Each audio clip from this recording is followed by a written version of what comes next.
इंतजार में वक्त बहुत मुश्किल से कटता है, मानो लम्हों को रोक रखा हो किसी ने। इतनी देर में कितनी ही ट्रेनें तो आकर जा भी चुकी थी, मगर अमित को जिससे जाना था उसका कुछ भी अता पता नहीं था। पर कान लगाए रूम में एक बेंच पर बैठे बैठे घबराहट में कभी वो घड़ी देखता तो कभी मोबाइल में देखता। उसकी ट्रेन के प्लेटफॉर्म पर पहुंचने में अब भी कोई 1.5-2 घंटे का लंबा वक्त था। इससे अच्छा तो फ्लाइट से चला गया होता। मोबाइल स्क्रीन पर देखते हुए वो बुदबुदाया।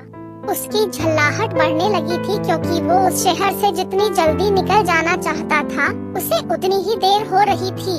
कई दफा वक्त मुट्ठियों में रेत की तरह नहीं रहता, चिपक जाता है गुड़ की गिली डली की तरह। आखिर अब था ही क्या उस शहर में उसका, जहाँ कोई अपना दिल तोड़ दे वहाँ का कुछ भी अपना कहाँ रह जाता है और हर चीज काटने दौड़ती है। सड़कें, गाड़ियाँ, बाजार, ऑफिस, मकान, लोग, सब कुछ। और अब ये प्लेटफॉर्म भी।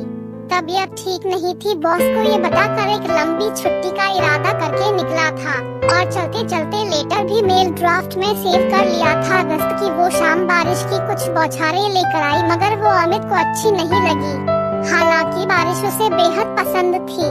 कॉलेज के दिनों में अक्सर वो बाइक लेकर संगम तट की तरफ निकल जाता था और वहाँ एक किनारे बैठकर गंगा की लहरों पर बारिश की नन्ही नन्ही बूंदों की टपकन से निकलते संगीत में खो जाता था। बूंदों का नदी से मिलन का संगीत उसके कानों में वो संगीत जैसे अब भी बज रहा था कि तभी चाय वाला बिल्कुल पास आकर चाय गरम बोला तो अमित ने उसे घूरते हुए एक नजर देखा और फिर मोबाइल में आंखें गड़ा दी। भीतर मन सुलग रहा हो तो कोई भी चीज अच्छी नहीं लगती। भैया एक चाय देना। एक लड़की की आवाज थी। उसके ठीक पीछे वाली बेंच पर एक लड़की कब आकर बैठ गई थी उसे पता ही नहीं चला। अमित को लगा जैसे कुछ जानी पहचानी आवाज हो, कोई बहुत पुरानी सी।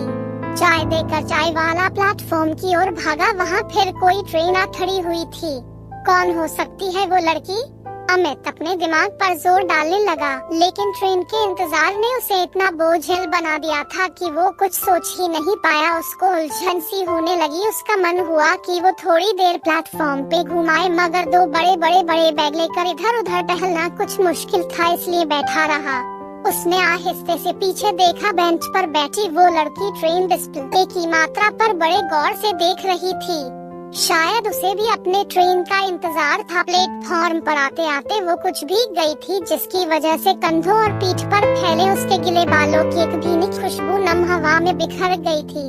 उसे कुछ देर सामान देखने के लिए कह के चला जाऊं क्या, सोचते हुए अमित उठा लेकिन वापस बैठ गया। अमित ने महसूस किया कि बार बार एक लट उसके गाल पर लटक आती थी, जिसे वो अपनी उंगलियों से कान के पीछे ले जाकर जब संवारती थी तो उसके हाथों की चूड़ियां खनक उठती थी।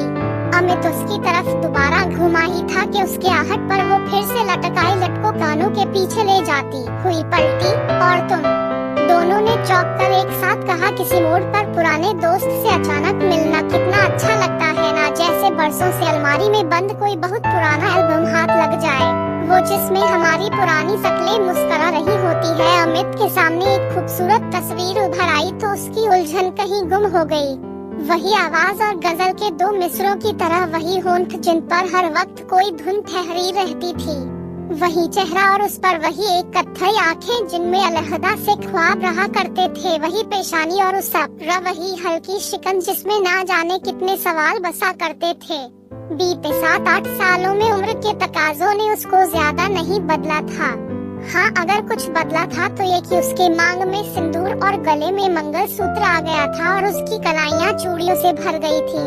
वो अमित की दोस्त काव्या थी। इलाहाबाद में एक ही कॉलेज के पास आउट थे दोनों। तुम यहाँ कैसे? पहले अमित ने पूछा। इलाहाबाद जा रही हूँ मम्मी के पास। और तुम? काव्या ने कहा। मैं भी, अमित ने जवाब दिया। कुछ देर की खैर खैरियत के बाद दोनों के मन पर कुछ सवाल आकर बैठ गए। अमित ने उनमें से एक सवाल चुन लिया। शादी कब की? 1.5 साल हो गए। और तुमने की शादी? काव्या ने रुक कर पूछा। नहीं, अभी नहीं, अमित ने बस इतना ही कहा और दूसरी तरफ देखने लगा, मानो वो इसके आगे के सवाल क्यों नहीं की से बचना चाहता था। बारिश कुछ तेज हो गई थी और दोनों के मन पर एक नमी सी जम गई। दोनों की ट्रेन एक ही थी, जिसका अब भी कुछ अता पता नहीं था। कुछ धीमी आवाज में चाय बोलते हुए चाय वाला वहाँ से गुजरा तो काव्या ने उसे रुकने के लिए कहा, तुम चाय कब से पीने लगी? तुम्हें तो कॉफी पसंद थी ना? अमित ने पूछा। तुमको याद है? काव्या ने ऐसे पूछा जैसे अमित को सारी पुरानी बातें याद हो। हाँ, मुझे तो हर बात याद है। कॉफी खत्म हो जाने पर कैंटीन वाले भैया को कैसे डांटती थी तुम? फिर मुझे तुम्हारे लिए बाहर से कॉफी लानी पड़ती थी। कितनी जिद्दी थी ना तुम? अमित ने कहा तो वो मुस्कुराने लगी। चाय पीते हुए अब दोनों कुछ सहज होने लगे थे। तुम्हें याद है फ्रेंड्स के ग्रुप में वो जिसेलवा जो तुम्हें काव्या नहीं कब्बा कहता था? तुम कितनी चिढ़ जाती थी?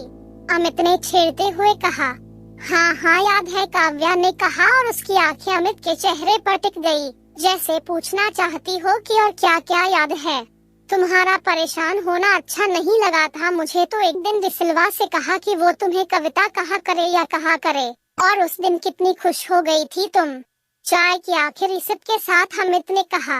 मिस हॉले से दोहरा कर काव्या मुस्कुराने लगी। काव्या का मन स्टेशन से निकलकर उसके कॉलेज के दिनों में पहुंच गया।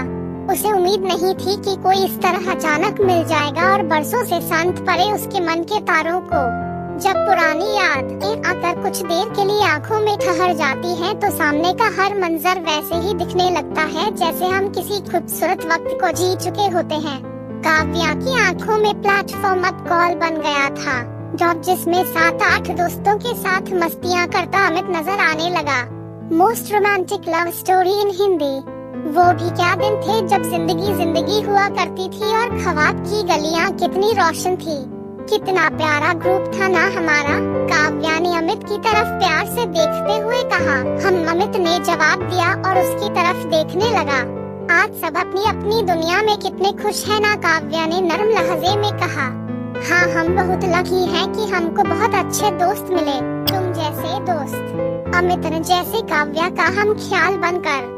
हम सचमुच हम बहुत लकी हैं, काव्या ने खुद से कहा, जिसे अमित सुन नहीं पाया। मुस्कुराते हुए वो बेंच से उठा और काव्या का खाली कप लेकर डस्टबिन की तरफ चला गया। काव्या की नजरें उसके पीछे पीछे चली गई। एक पल को उसे ऐसा लगा जैसे अमित उसके लिए कॉफी का पैकेट खरीदने चला गया हो। ये दोस्ती वाला प्यार। आशा करता हूँ ये कहानी आप लोगों को बहुत अच्छी लगी होगी दोस्तों। इस चैनल को लाइक और शेयर सब्सक्राइब जरूर करें। धन्यवाद।